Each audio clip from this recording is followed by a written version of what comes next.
It's just another night for Supernatural Girlz. Real stories, real answers to life's biggest supernatural mysteries.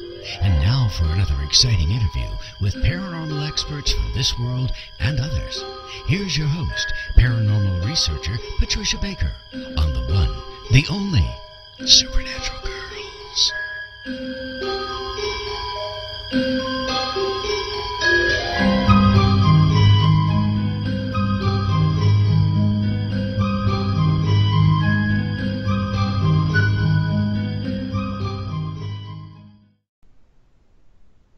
Welcome, everyone, to another exciting show with Supernatural Girlz Radio. I am your host, Patricia Baker, and I'm here with my co-host all the way from Tucson, Patricia Kirkman, PK. How are you tonight, PK? I am so excited. I have waited for ages for Mark to be on the show with us, and Yay! I can't tell you how excited. I've been like a little kid all day. I can't wait for the show to start. He is marvelous. I just went to his show here in Tucson, and what can I say? He's great. Well, thanks to you, we have him on the show with us tonight, and I can't wait to introduce him to everybody because he is a star beyond stars and extremely talented, comes from many generations of psychic mediums who are hugely talented. We are going to find out a lot tonight, aren't we? Oh, not a doubt in my mind. I cannot wait.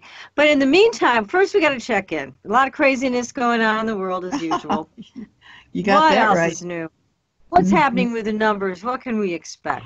Well, you know, this is the wrapping up time. This is the end of the month. So we're bridging the month we've been in and where we're going. So it deals with a lot of communication, but a lot of scattered energies. People are acting like little crazies running around.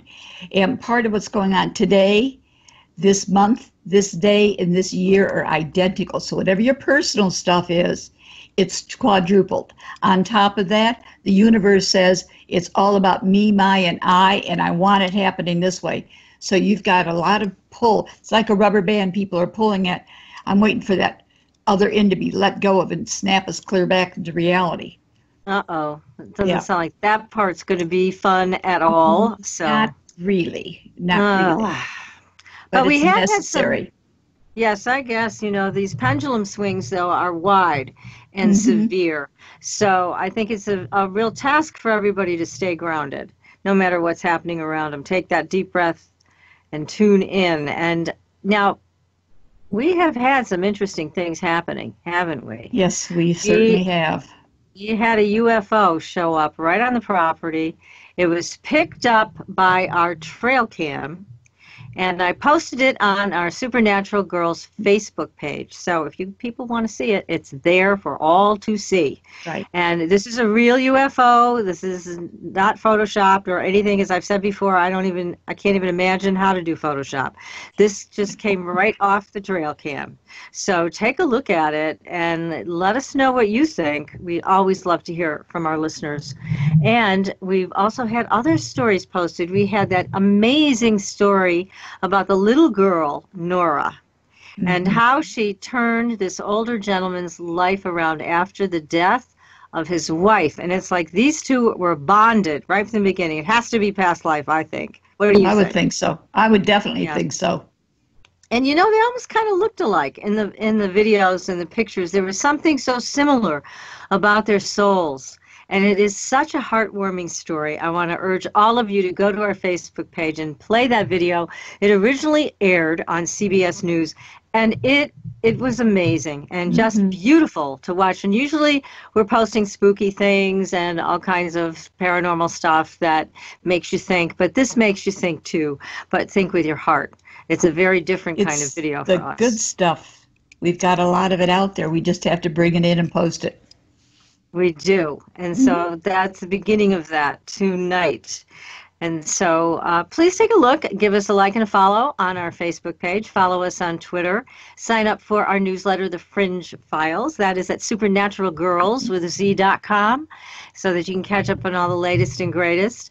But just keep visiting that Facebook page. We're going to be posting more and more things there. And we certainly have an eye on the skies, especially since we saw that last UFO. I mean, that was a total surprise that it showed up that way in the trail cam in a cloudless sky. There is no doubt of what it is. So we'd love to have you all go to the Facebook page and take a look and make a comment. Let us know what your thoughts are on it. Again, your thoughts and your feelings are very important to us. So go on over there and let us know, right? So tonight we have a very special guest. Thanks to you, PK. Oh, thanks to him for being here with us, that's for sure. I know. We're so excited who we have tonight. Now, this is a lengthy intro because he's so spectacular. His name is Mark Anthony, and he is called the Psychic Lawyer. I love that title. I love it, love it, don't you? It's great. He is a world-renowned fourth-generation science-based evidential psychic medium who communicates with spirits. He is featured regularly on major television shows such as The Doctor. In fact, I watched him on The Doctor show today. Yeah. Yes, he was great. He's also, this is amazing, an Oxford-educated attorney, licensed to practice law in Florida, Washington, D.C., and before the United States Supreme Court. In England, he studied mediumship at the prestigious Arthur Findlay College for the Advancement of Psychic Science. And again, he's a recurring guest on ABC, CBS, NBC, and Fox Television as a psychic medium, paranormal expert, and legal analyst in high-profile murder cases. He's also an author. Is there anything this guy can't do, PK? Not anything I can think of so far. I think he's covered it all, unless he's holding something back on us. Yes, he's written two tremendous books. Never Letting Go, which is a major bestseller and is recommended by hospices and grief counselors worldwide, and his newest book, Evidence of Eternity, which is also a bestseller and the first book of this genre to be considered for a Pulitzer Prize. What an honor. My God, this is incredible. His life mission is to use his abilities to assist those suffering with grief caused by the loss of a loved one. And we're blessed to have him here with us tonight. Mark Anthony, welcome to the show. Thank you. You guys are so sweet. It's really great being here. Thank you very much. Oh, my God. Thank you for coming on to the show. You know, you are the epitome of everything we talk about, because on this show, Supernatural Girlz, our tagline is where paranormal is normal. And we've always said, you know, there shouldn't be a separation between our everyday lives and the paranormal. And you walk the walk. You live that, which is incredible. It's great. Well, and I'm thankful that you're providing a forum where you discuss this, because as you just said, to paraphrase that, the paranormal is really normal after all. And because when people hear the term paranormal, para meaning outside of the normal, the fact of the matter is that spirits are around us all the time. They make contact with us, whether or not we notice the subtle signs. We are directed into situations, and sometimes they'll even intervene on our behalf. And all too often, people just sort of dismiss it. I'm going to ask both of you and the audience this question as well. In the days before caller ID, and I know we all have caller ID now, but remember when the phone would ring and you would say, "Oh, that's Martha," and you'd answer it, and it was Martha. Exactly. Okay. Paranormal or normal? What do you think? It's normal for us, and it should be for everybody. But you don't think about it as being that one step above or beyond. We just automatically thought that that's the way it was. Somebody coming down the drive, oh, I know who that is. Oh, yeah. Exactly. And so with the advent of technology, and I'm going to paraphrase J.K. Rowling now, because in one of the Harry Potter books, Hermione said that Muggles invented technology because they don't have magic. And think about it, you know, we have the internet, we have caller ID, we have Skype, you know, the way we're doing this. And before we had a lot of these things, people would pay more attention to their feelings. It's like, wow, the phone's ringing. Maybe that's Martha. Or, you know, something's going on with my kids. I don't know what it is, but something bad's going on with my kids. Or if somebody that you love died and all of a sudden you saw them or had a strong feeling about them and then later on found out. And these things are still happening to us. It's just that with all this technology that we take for granted now, we're tuning it out. And I think it's important to not tune that out and to tune into the vibration, the energy, the spirituality that's around us.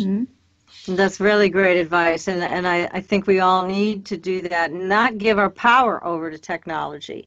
Technology is not going to solve all of our problems. It's something that supports our lives, but it's not our life. It shouldn't be, anyways. And we need to get our power from within. And you've done that, and your whole family. I mean, you've got this amazing lineage. I mean, reading this book about your parents, my goodness. I mean, they were some kind of talented too. It's amazing.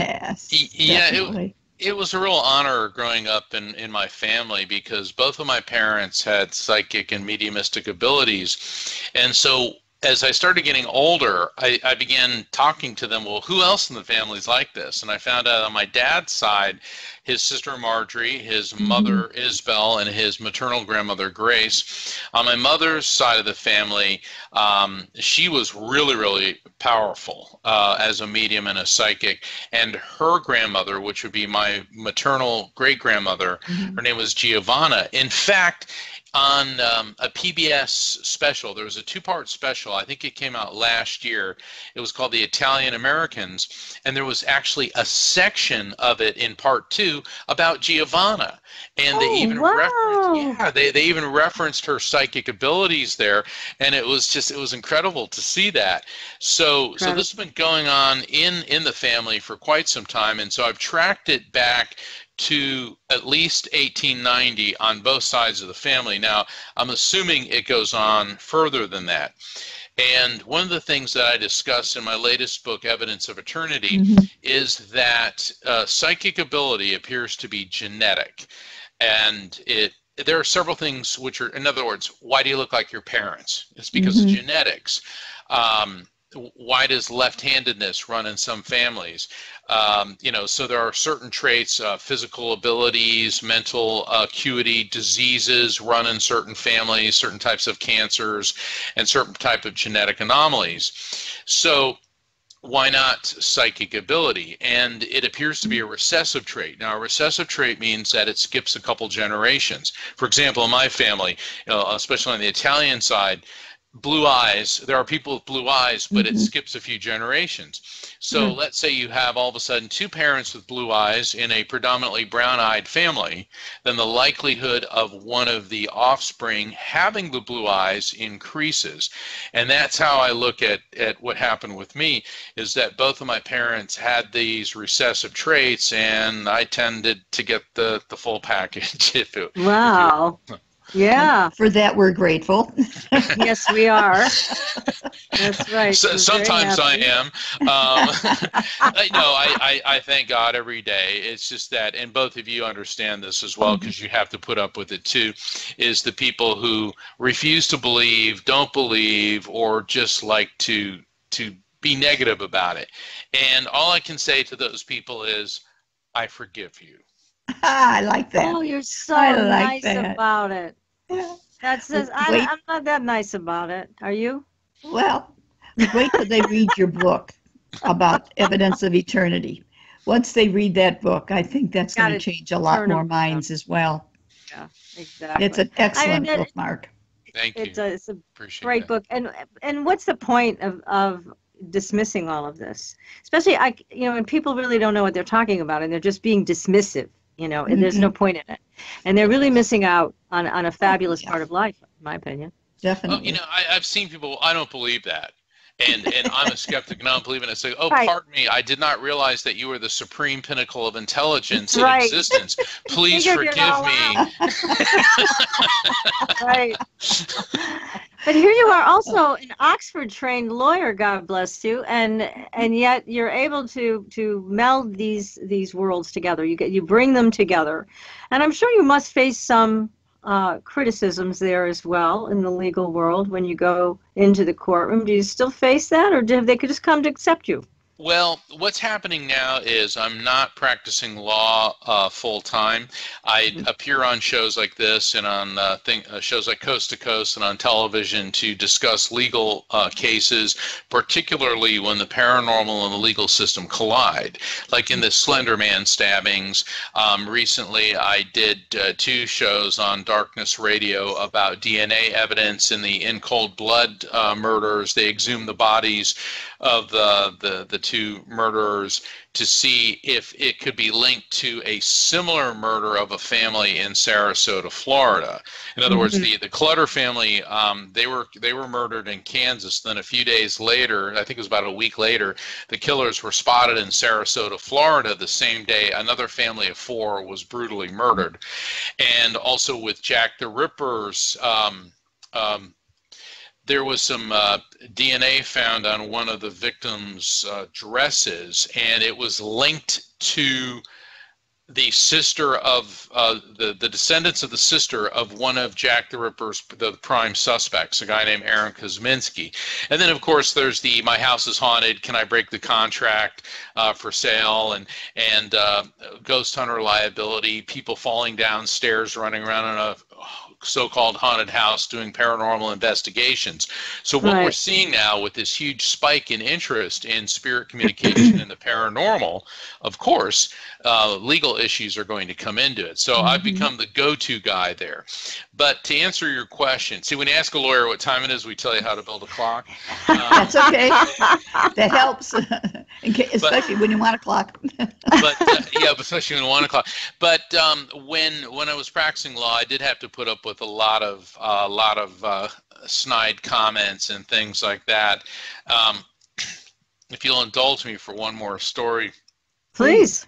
It hit the news in a very big way that I was a psychic medium, and I had to be in this one judge's chambers. Now, I never really had a beef with the judge, but I always thought he was kind of an extremist, and I also didn't like that he was using his courtroom on Thursday afternoons during business hours to conduct fundamentalist Christian prayer meetings, which clearly is a violation of separation of church and state. And in front of a whole group of people, he said, well, I guess we don't need a probate division anymore because he can talk to the dead. And of course, everybody started laughing at me. And I'd had about enough at that point. And I said, I like your Christ, but I do not like you Christians because you do not act like your Christ. He says, how dare you say that? I said, well, actually, Gandhi said that. And Gandhi, Your Honor, was an attorney. And he goes, oh, well, let's just get on with it. Well, he continued being the way he was. And then a couple years ago, it made world news when this judge, and because they record all the court proceedings on camera, he got into an argument with a public defender and then got off the bench and physically beat the public defender up. Oh my. And it took an entire year for the Florida Supreme Court. I mean, to me, the guy should have been off the bench, eliminated from being a judge, I don't know, in about 3 days. But before the Florida Supreme Court made its decision, he sent me a text and he said, would you consider writing a letter of support on my behalf? So there I am. I'm looking at my cell phone, and oh boy, did I want to write that letter. And then it was like, delete. I thought, I'm removing myself from this. I'm not getting caught up in this karma. And karma never loses an address because he was removed from the bench and is no longer a judge. So karma never loses an address. I'll have to remember Great line. that. Yeah, For I sure. love that. Isn't that great? Well, your life has been extremely colorful. You have so many experiences with people and trying to help them to bring something to closure, whether it is a passing through illness or a passing through murder.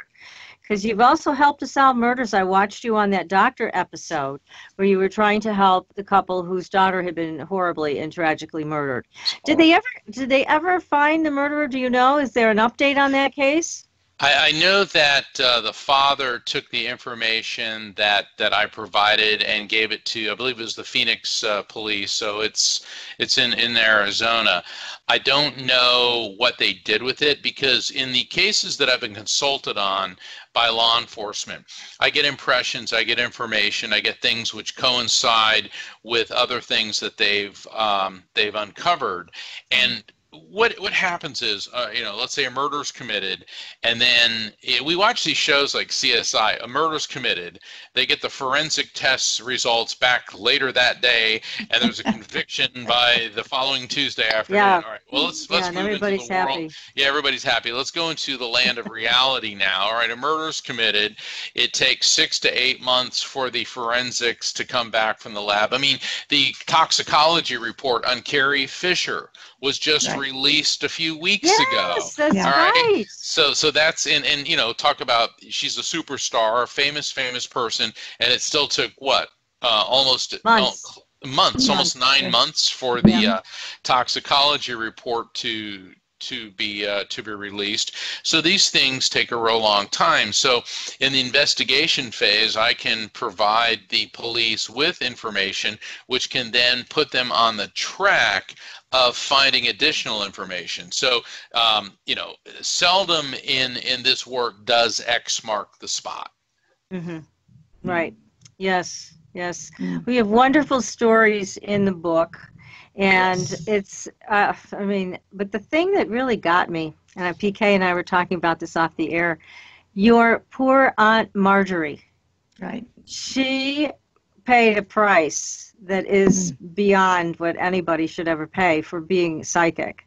Very sad to read that, I have to say. It was the saddest part of the book to me.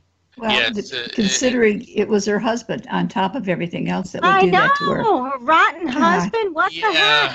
Yeah. I remember my mother never had anything kind to say about the husband, and for good reason. Mm-hmm. I don't really want to give away the details of the story. No, you don't have to.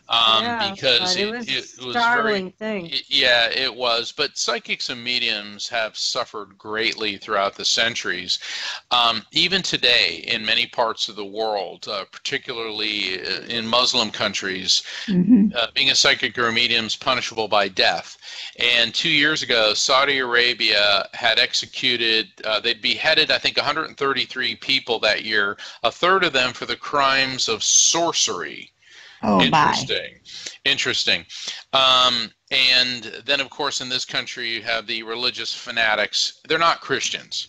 Christians are kind and loving and non-judgmental and emulate the teachings of Jesus. Religious fanatics say, well, I said the magic words that Jesus is my Lord and Savior, so now I get to practice anger, bigotry, hatred, and violence. And I don't mean to make fun of people with Southern accents. I mean, I went to law school not only in England, but also in Georgia, and it was funny because, God.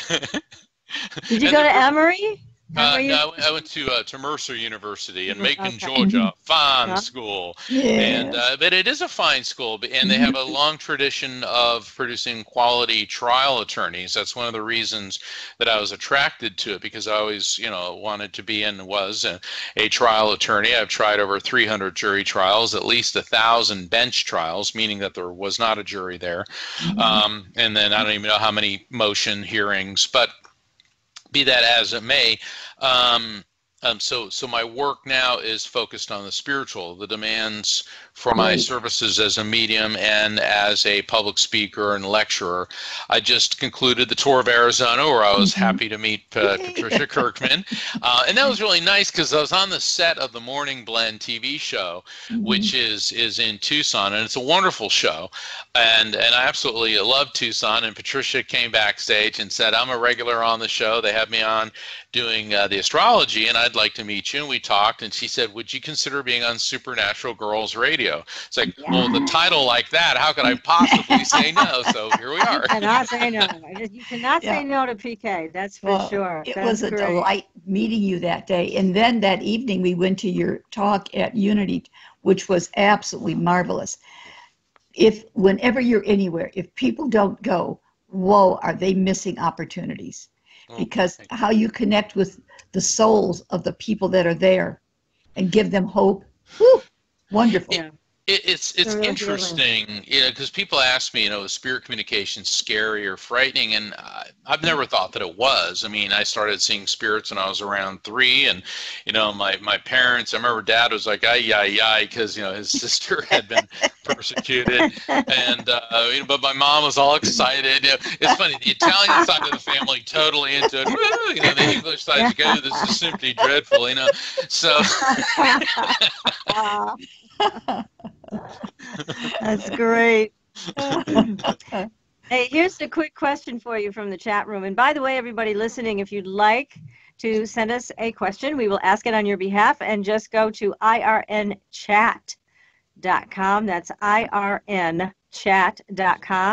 Type in your question, we'll ask it for you. This is from Truth Seeker, Mark. He or she wants to know, do we get clues about the presence of a loved one who is passed, that is in a room with us? Absolutely. What are the clues that we would get?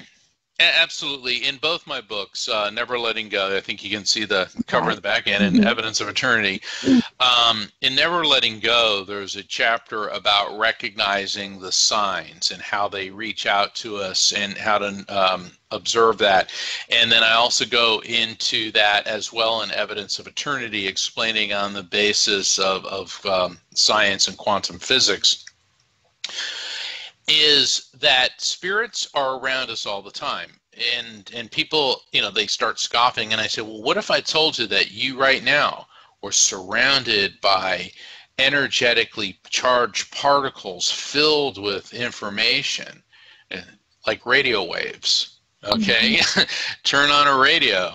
All right. Yep. And spirits are pure energy, so they're in the electromagnetic spectrum as well. And what happens is sometimes spirit communication is very blatant. Sometimes you will actually see the person, not in your mind's eye, but you will see them standing in front of you. But other times you may smell something, let's say a perfume that your mother wore, and there's no perfume bottle anywhere around.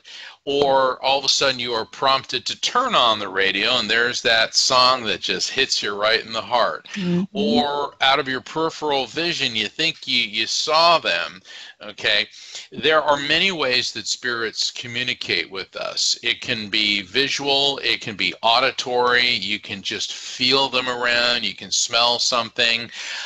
There is a wide array of how they communicate. So to answer Truth Seeker's question directly, absolutely yes. Yeah, they're giving us these signals and signs all the time.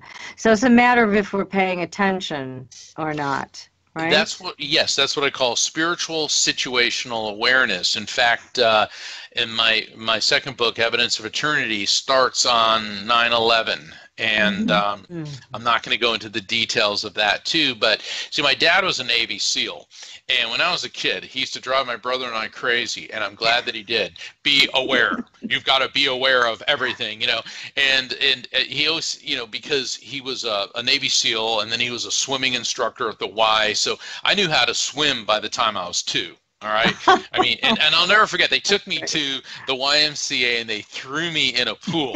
Okay. And there was this German lady that taught the swimming lesson. She goes, swim or die. And I'm thinking, like, what, did she used to teach swimming lessons at Auschwitz? I mean, like, where did this lady learn her her skills with children, And the only thing missing was like Wagner playing in the background, which it probably was. And so I learned to swim because my options were limited. It was either swim or die. But of course they wouldn't let us die, but I was 2, I didn't know that, and so I learned how to swim.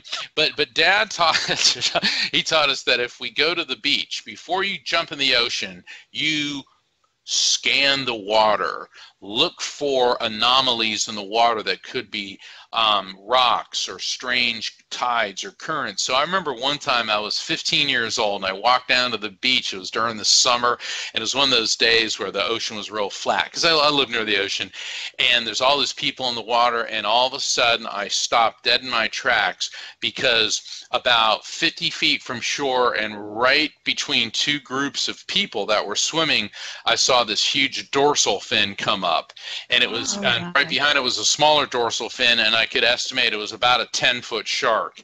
And I'm like, oh my God. And I'm like, what do I do? What do I do? What do I do? So I very calmly, I go, everyone, get out of the water now. And they're all standing, staring at me going, why? All right, let me tell you something. When you're in the ocean and someone's like, get out of the water, don't sit there, why? Get out of the water. And I'm like, get out of the water, why? And then all of a sudden it comes up again. People start screaming, and it turns into that scene in Jaws where everyone's running out of the water, and now the shark's taken off because all the vibrations around it started making it nervous. So I'm running down the beach screaming, get out of the water, shark! You know, the people are running, and you know, but if I hadn't seen it, something horrible could have happened. And so the reason I bring that story up, aside from it was a traumatic event of my childhood, but at least I was on dry land, because I've been in the water with sharks, and it's much more fun being on dry land than being in the water with them. Exactly. We're going to have to take a short break, everybody, so hang on and stay with us, because this show is amazing. You don't want to miss any of it. And we're going to take a short break. You are listening to Supernatural Girlz Radio. We'll be right back. Welcome back, everyone, to Supernatural Girlz Radio. I'm your host, Patricia Baker. I am here with my beautiful co-host all the way from Tucson, Patricia Kirkman, PK. And if you need a numerological reading, that's the place to go, patriciakirkman.com. PK also offers classes, which are tremendous, very helpful in these trying times. So again, if you would like a personal reading or to sign up for a class, go to patriciakirkman.com. So we are speaking tonight with a tremendous guest, and all thanks to PK. We have met with and now have on the air with us Mark Anthony, the psychic lawyer. He is the author of a new book called Evidence of Eternity. And we've got a few questions for you, quite a few questions. So we're going to ask a couple of them at least. Here's one. This is from Sherry T. How have you worked this gift into your profession? Oh boy, we could spend the whole show just on that. Well, I use it in many different ways, and being psychic does not make me invulnerable or all-knowing or all-seeing, but it gives me impressions and insights into people, into situations. And I was, in my book, Never Letting Go, I talk about how I was conducting jury selection, and it was a crime of violence. In other words, my client was he was a big bruiser, and he got in a fight with another big bruiser. So it was two big guys beating each other up, and the loser filed charges, which is normally the case in barroom brawls. So on this, before the trial ever starts, there's jury selection. That's where each attorney gets to question the prospective jury panel to determine, if there's any biases or prejudice. And I kept getting tuned into this one lady, and I kept getting drawn to her, and then I started feeling a female spirit around her and this tightening in my throat. Now, what that indicates is that this woman had died from some type of obstruction or problem in the throat, and it started intensifying. And so I figured I'd ask her, pretty much a standard question in a criminal case. I said, have you or has anyone in your family ever been the victim of a violent crime? And she's looking at me, and she's starting to tremble and shake. And I remember she held up her hands, and tears just flowed out her eyes, and she said, a year ago, my sister was in a foreign country when an escaped mental patient strangled her, dismembered her body, and dumped her in the garbage like she was trash. How awful. So, I'm standing there in court. Everyone's staring at me. You could hear a pin drop, and all I'm thinking is, in law school, they did not teach me how to deal with this. And I hear my client going, dude, what are you doing? And her sister spirit starts forming, and I've got literally one leg in each world. And if you want to find out what happens, you have to read Never Letting Go. That's right. They'll love it. You have amazing stories in there. Now, and you raise an interesting question to me. what happens to these murderers, these people who do these horrific things? Because we've often talked about, I mean, let's face it, a lot of us would like to see them punished. A lot of us would like to know that they've passed over and they're burning in hell somewhere. But you're saying that doesn't happen. So what is your experience with these types of events and people? What happens to them? Well, hell doesn't exist. And I know that Christians and Muslims are really in love with hell. They really want there to be a hell because all the people that they don't like are supposed to go there. That's and, right. And what I've found in my work is that there are levels to the other side. And if you look at it, like the Hindus and Buddhists believe in several different levels to the afterlife. The Muslims actually have 7 different versions, or rather levels of paradise. The Mormons have 3 different, they have the celestial kingdom, the terrestrial, and the telestial kingdom on heaven. Now Catholics, I was raised in the Catholic Church, we have heaven, purgatory, and hell. And purgatory is like this cosmic probation. So like if you're not really bad enough to go to hell or good enough to go to heaven, and so here's how we look at it, is that heaven is for Catholics and purgatory is for Protestants, and hell, well, that's for everybody else, you know.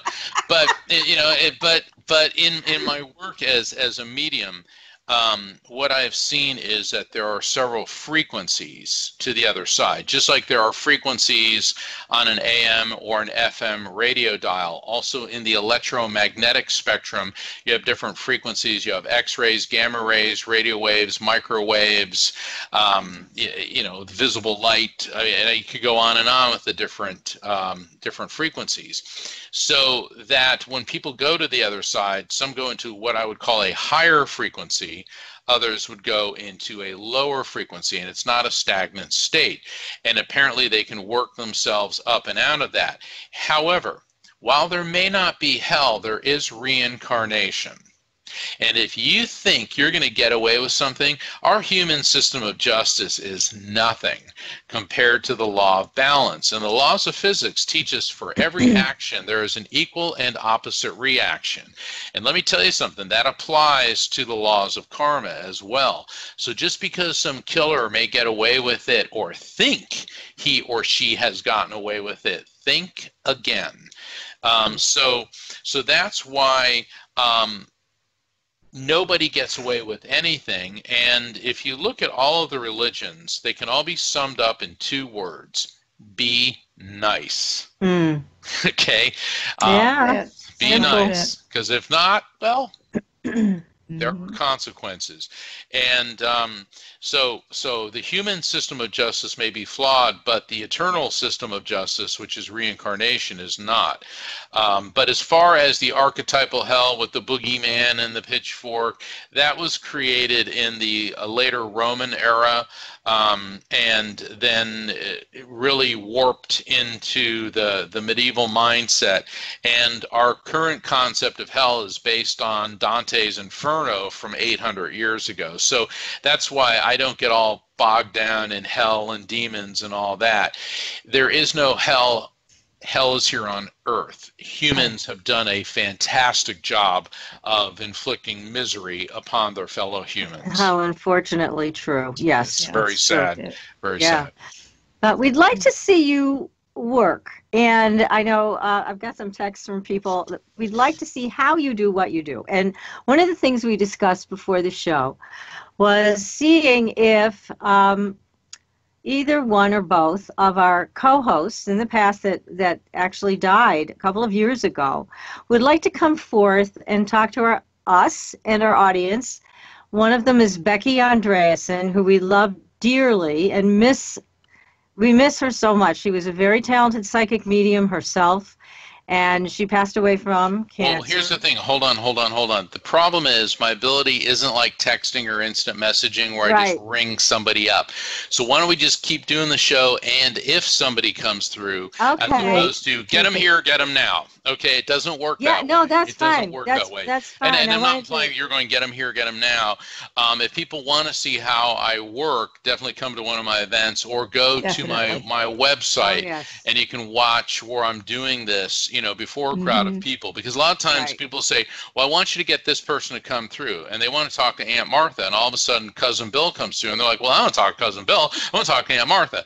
You know, it's like, well, I'm not a bouncer, okay? And so get who you're going to get. Well, listen, right, I get who I'm going to get. Yeah, it doesn't work like a text message. We're quite well aware of that. But I did want to bring her name up, and then there was Helene Olsen. There was also a race car driver who died, who we'd love to hear from as well. Okay, you just violated the cardinal rule. Let me do this.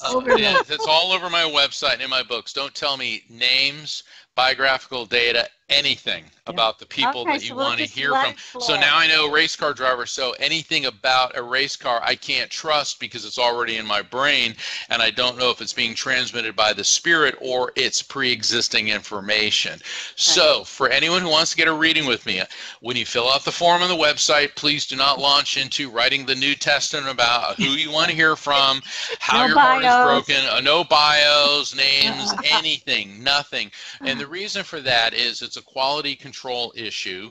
Secondly, I want the information that's being transmitted by the spirit to be completely untainted by anything I know ahead of time, because I'm going to be getting impressions and things like that, and then I describe what I'm getting. So if I get either of these people, I'll let you know, but for right now, I'm going to take a pass on that because I already know too much about them.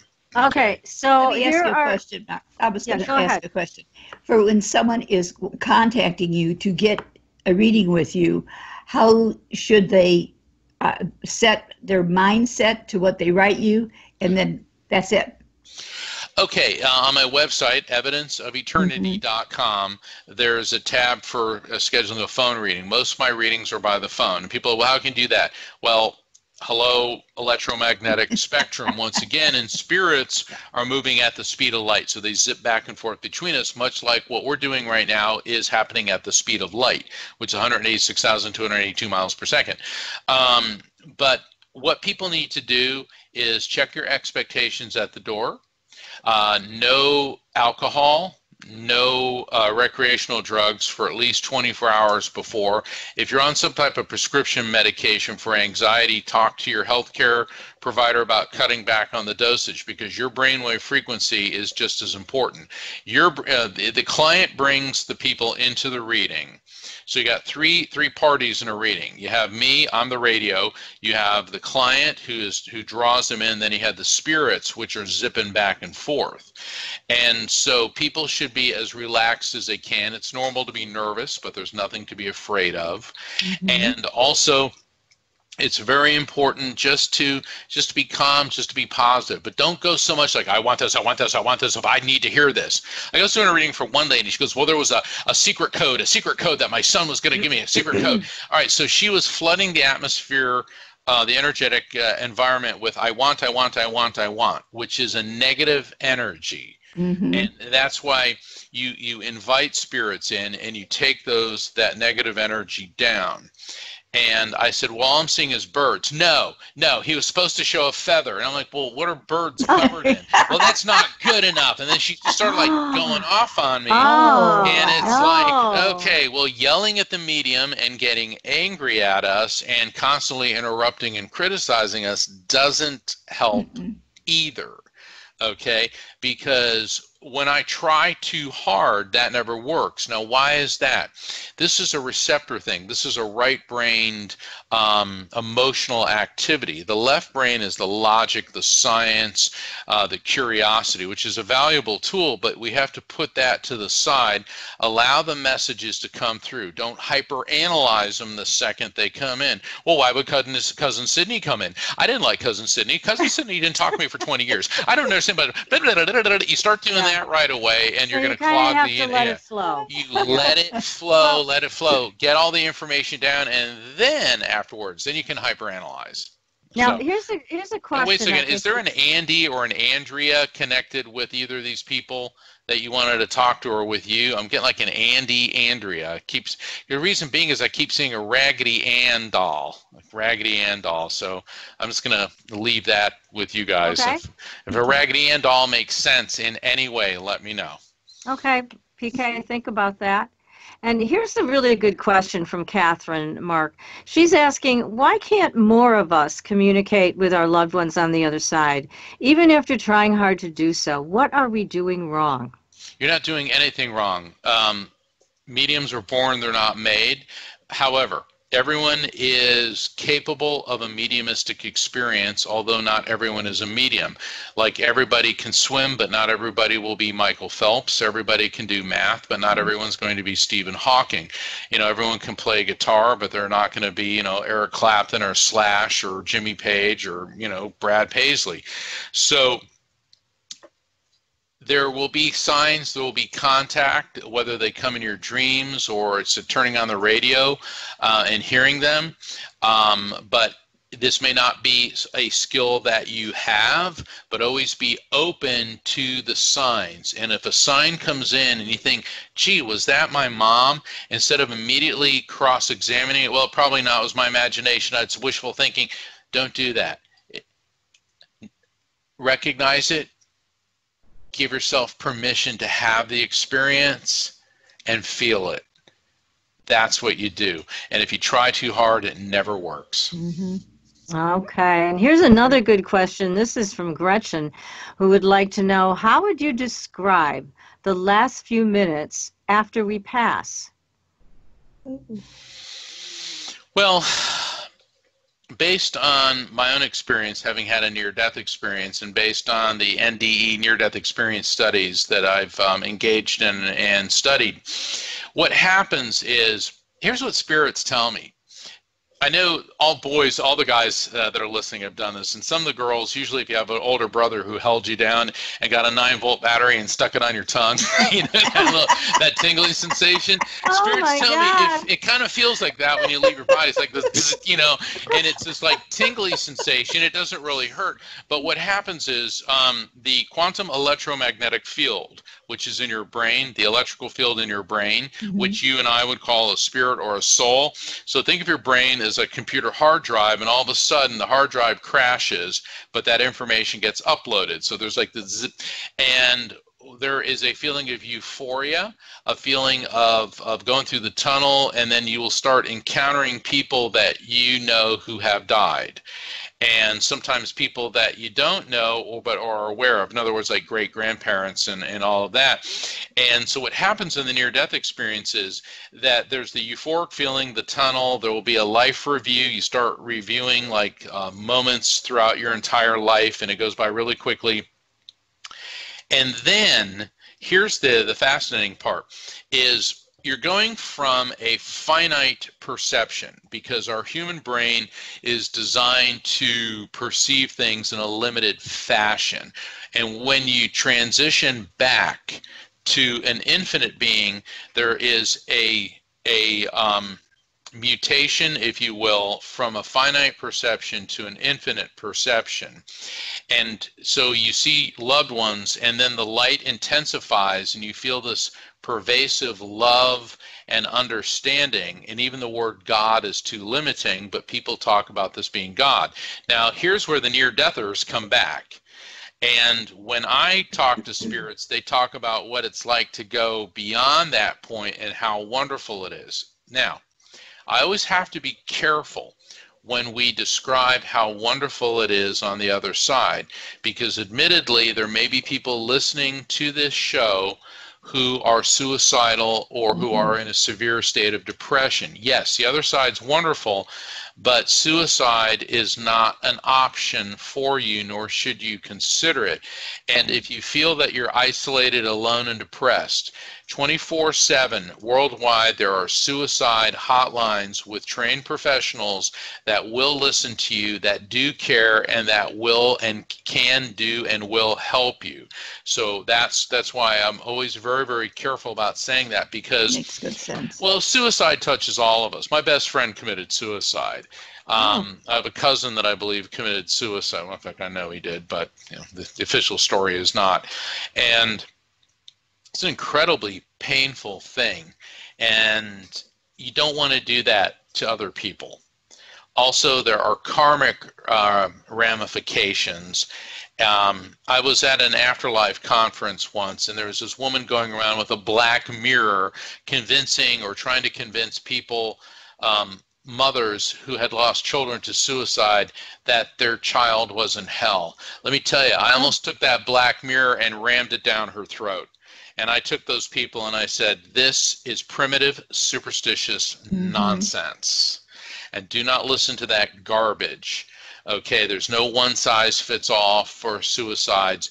The reason that religions come down so heavily on it is because it's so painful to so many people. They want to discourage you.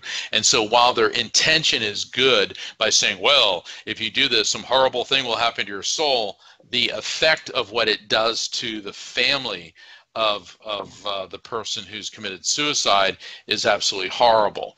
So anyway, I don't want to get off entirely on that, but it's always important to let people know that, yes, the other side's wonderful, it's pure energy, and we're all going to get there, so don't be in a rush. That's right. Good advice. Very good advice. Yes. Now, here's another question. What do you do to prepare for a reading? This is from Klaatu. I pray and meditate. And I try to relax, clear my mind. What I do is I envision a beam of white light going throughout my entire body, and I say to myself, I'm a clear channel for God's peace, love, and light.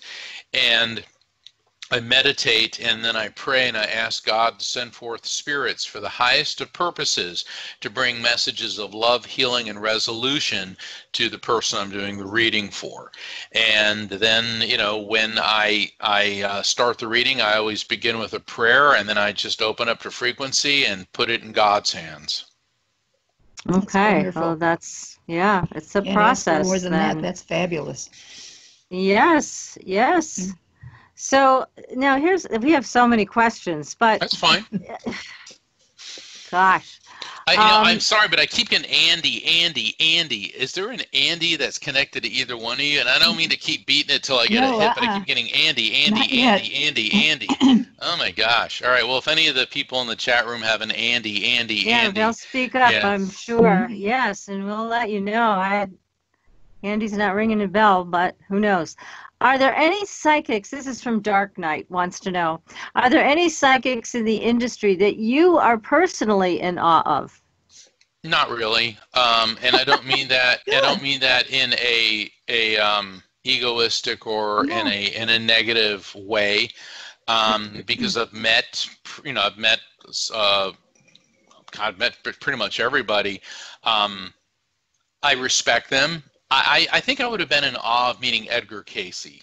I think Edgar Casey or Nostradamus. Okay, they're kind of they're kind of the rock stars in the psychic legacy.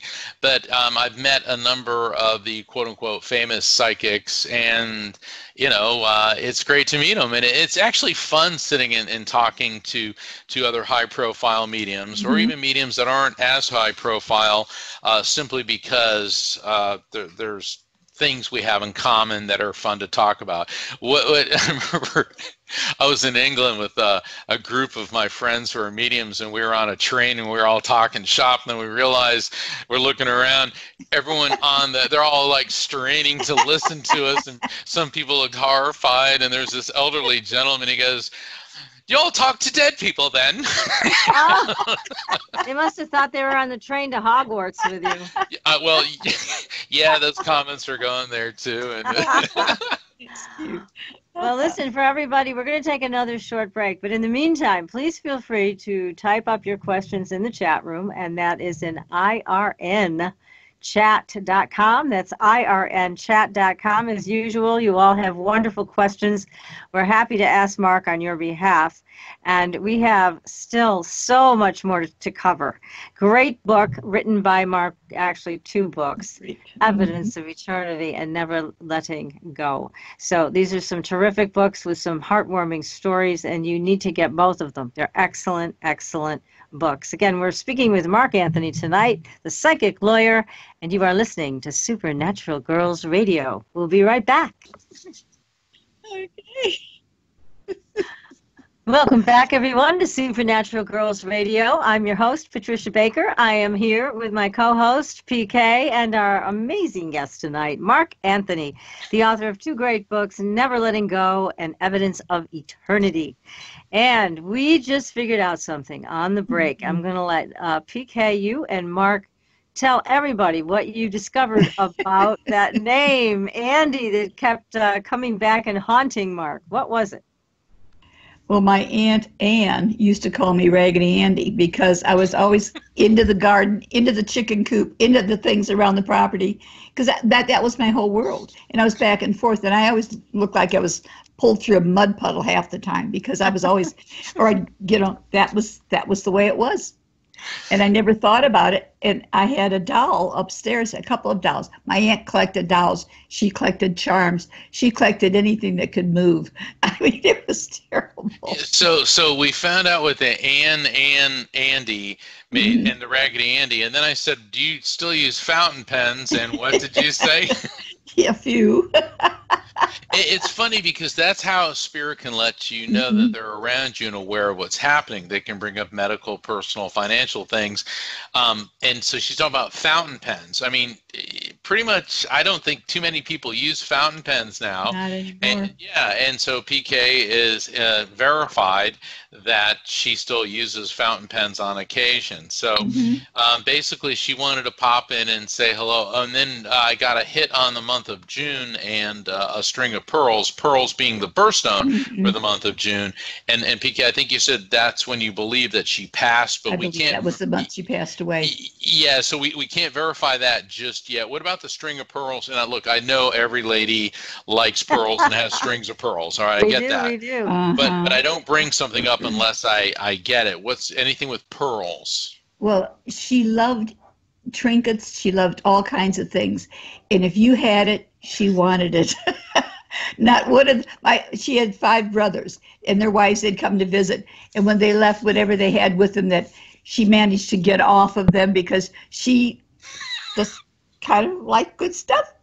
She would talk them into giving it to her, donating it to her, or making them feel guilty if they didn't leave it.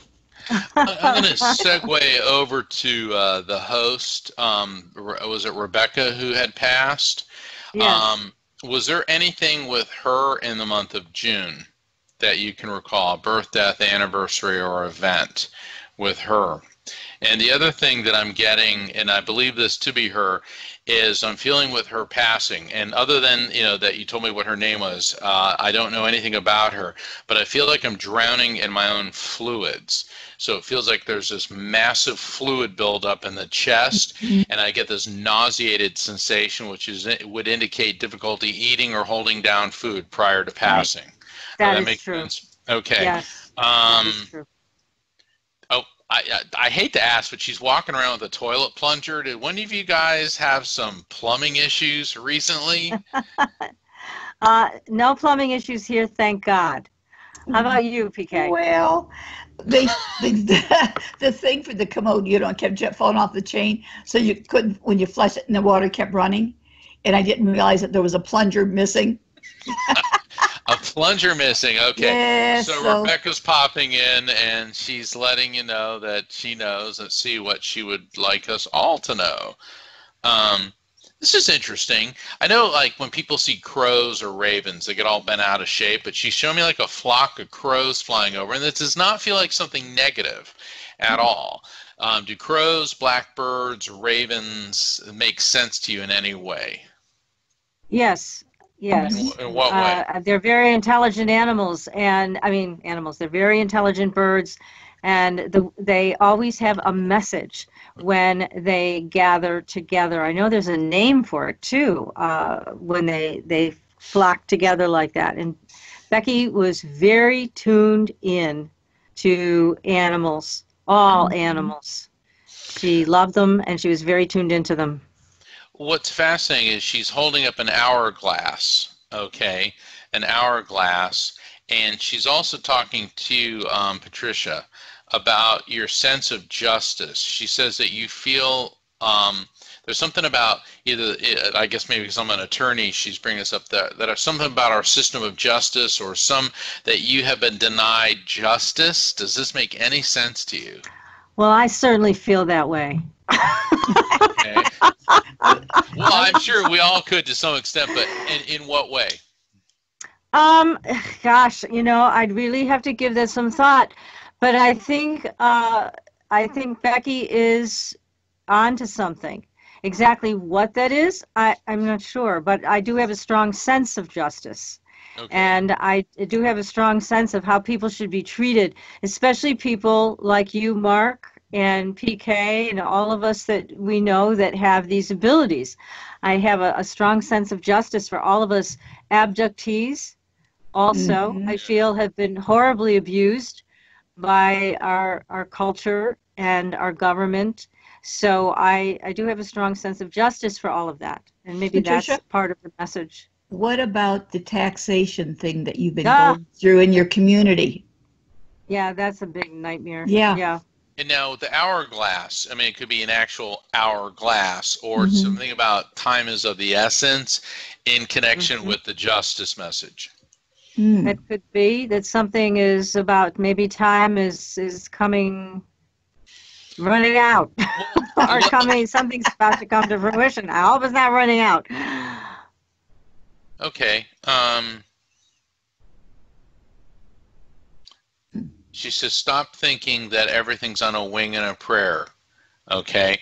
In other words, she's telling you to have more faith, and don't think that you're running on a wing and a prayer, that you're actually on very solid ground. And she said the ice is not as thin as you think it is. So apparently whatever you're doing is ruffling some feathers, and she says that you're on a stronger position than you think. Well, that's great. And it's funny you should say this about faith. Becky had a lot of faith. And I learned from her when she was alive about faith.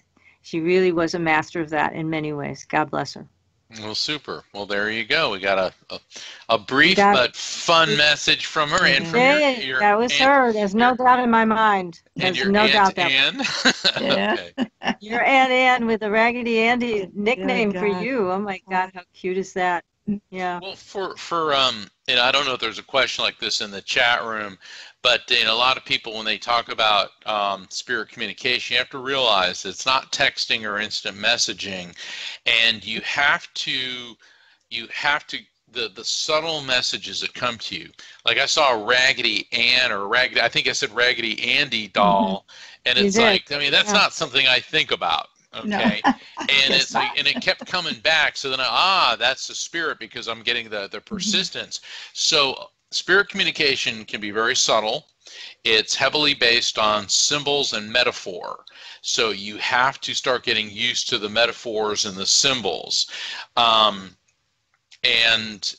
trust. But how do you sort it out, Mark? Like when you do a group, because I know you do a lot of group readings and things, and it's like right now in the chat room there's another message, and this is from Big Bird, and they're saying, sorry, my brother Andy passed. So again, you're going to have a crossover here. He kind of freaked me out there, meaning you freaked her out or him out. That's weird, because my brother and I were also Raggedy Ann and Andy.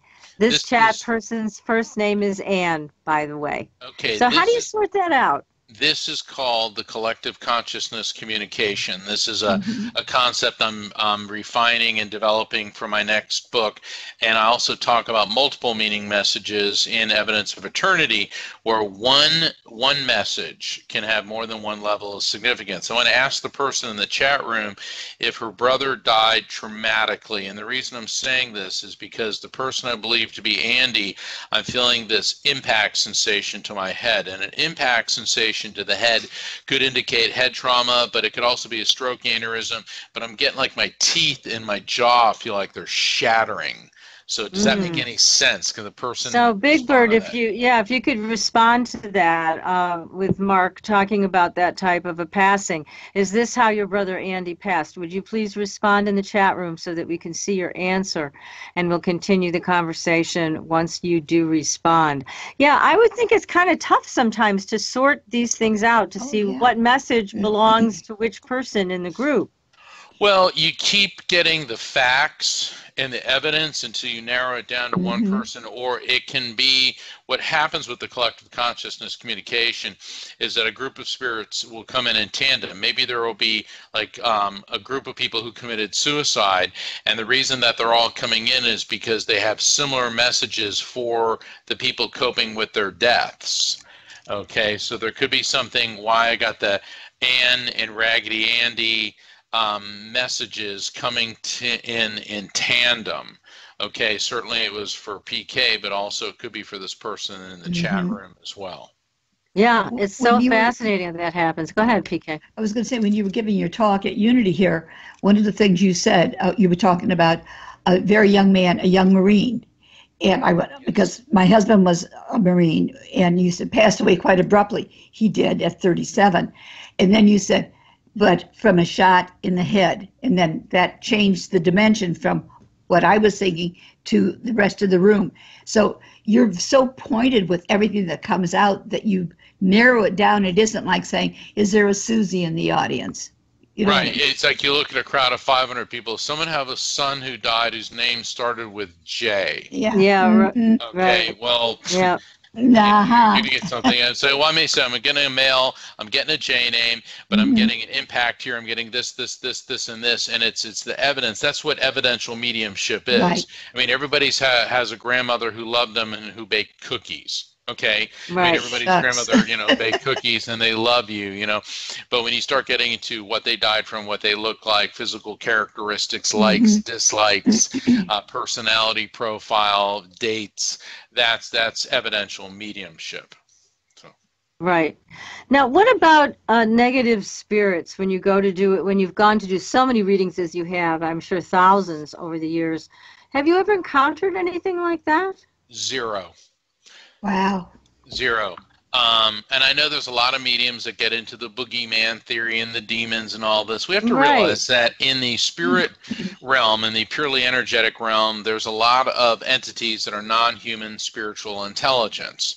This does not mean they're devils and demons and no my. I mean, that's that's all that medieval nonsense that it just gives me a headache.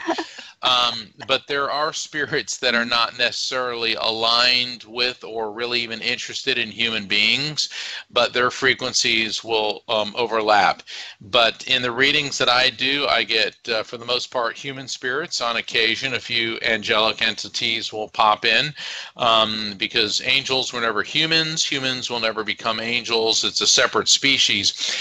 Not to be flippant, but for people who like Lord of the Rings, think of angels as elves and people as people. And angels and elves can get along just fine, but angels sort of have their special stuff. That's one of the best ways I can analogize it. But I never get negative spirits because that's not what I do. I ask God to send forth spirits for the highest of purposes to bring messages of love, healing, and resolution. And we don't want to wallow in lower frequencies. It's all about elevating our vibration to a higher frequency, and also spirits reaching out to people here to help them. Because they know what you're going through. They know how miserable and unhappy or filled with pain that you are, and they don't want you to feel that way. That's why spirits do intervene and do connect with us.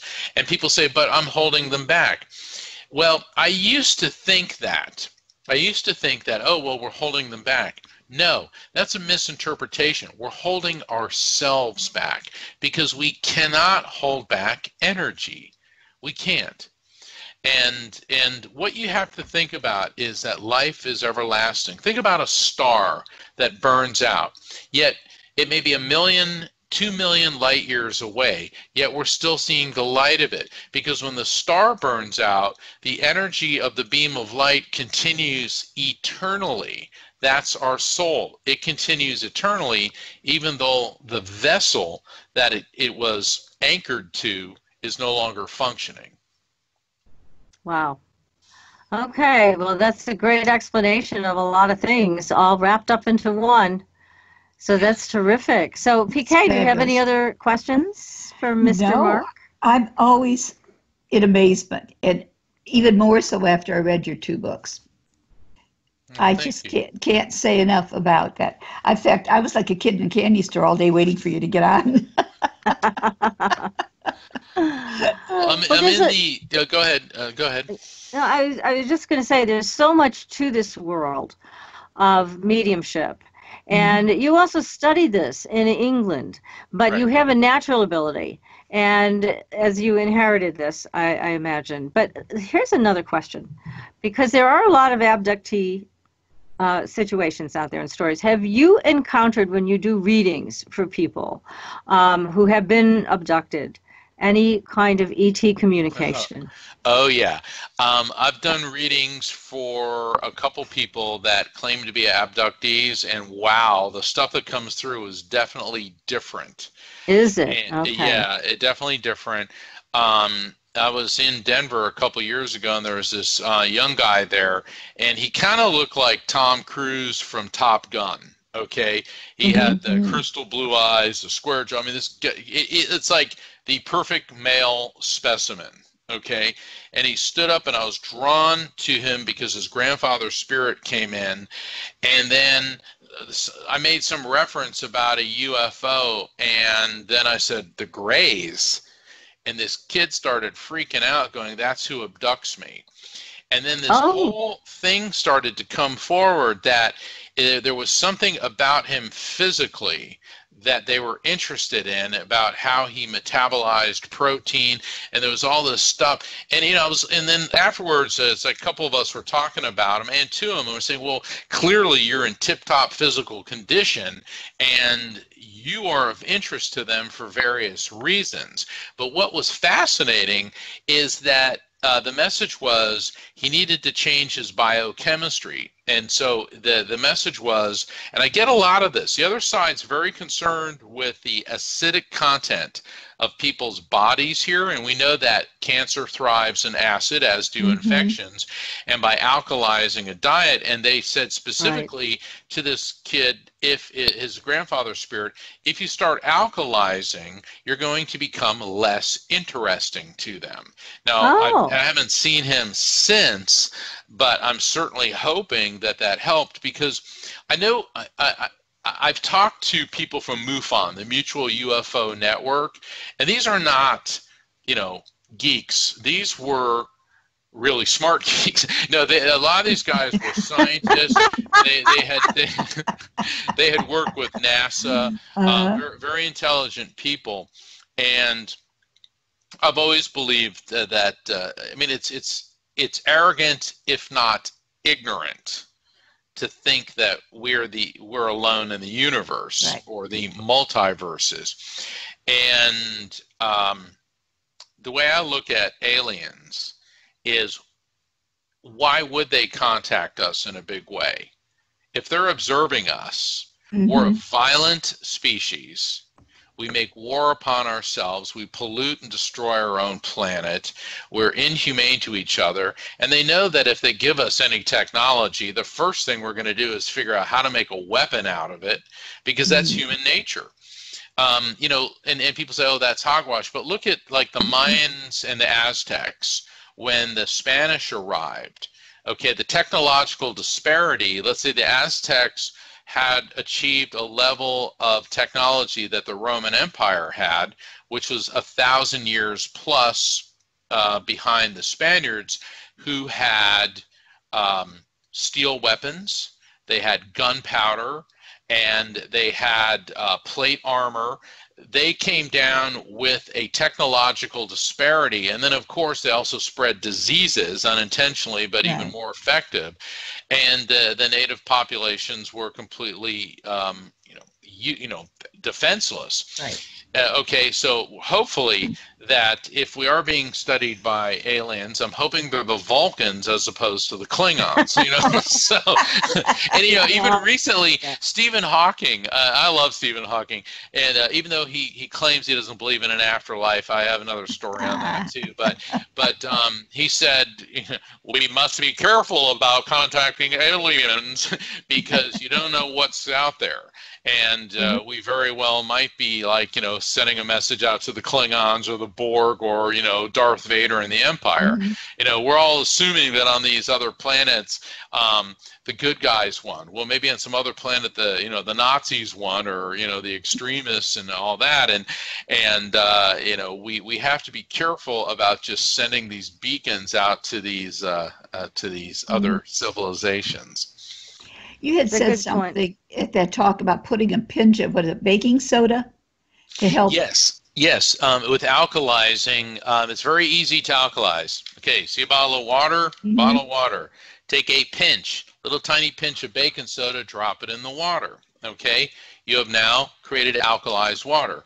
Or you can buy these alkalized waters from exotic tropical islands that are like $4 or $5 a bottle, or you can get the, because when I was in the Yucatan, I led a group of people on what was called the Mystical Mayan Tour. It's something I do under my Psychic Explorer brand. And we go to spiritual sites throughout the world and study the mysticism, and we do readings and stuff, and it's a lot of fun. But what we found is that there were doctors from all over the world in this part of the Yucatan studying the people there because they don't get cancer. And it appears that the Yucatan sits atop a tremendous chunk of limestone, and when it rains, and it's a rainforest, it takes a century for the water to seep through the limestone into the aquifer.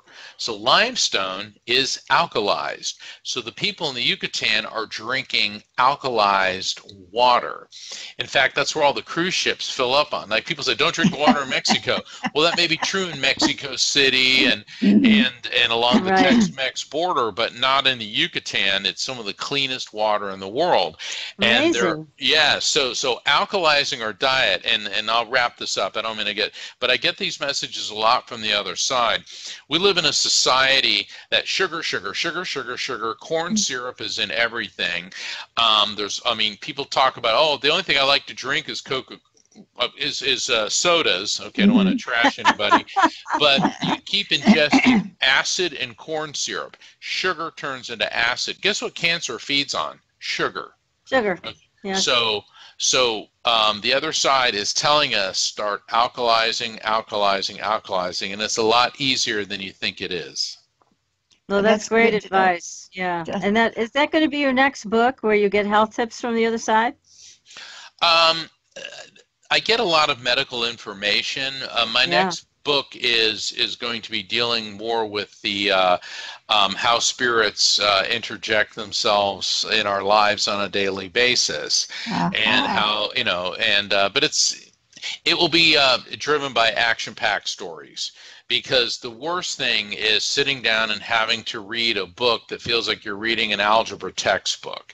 Okay, and so many people say, "Oh, you've got to read this book," and I start reading. It's like, and there's, and in fact, Patricia and I were talking, and we won't name them, but there was a couple books out that people are like, "Oh, you've got to read this," and I read it, and it's like, that's horrible.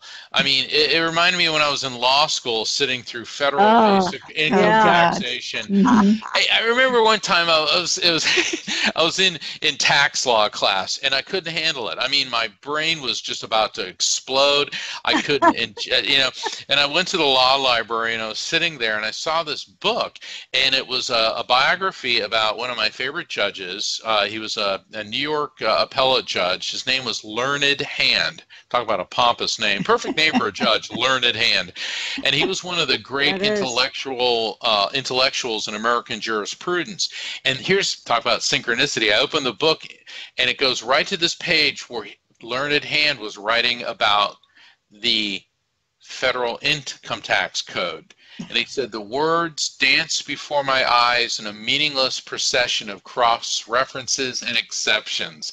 And I started laughing, going, all right, I feel better. If one of the smartest judges this country's ever produced couldn't stand the IRS code, well, then I feel good. So you shouldn't feel bad. That's right. That's great. Definitely. Well, unfortunately, Mark, we've come to the end of this incredible show. We've loved every single minute of it with you.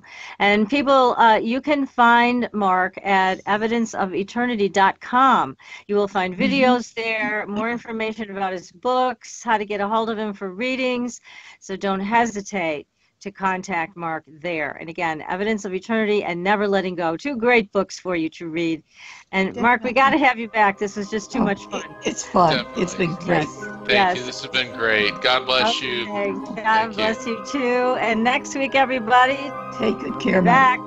And we are going to have another show. This is on Glamour Magic. We are coming into spooky October, everybody.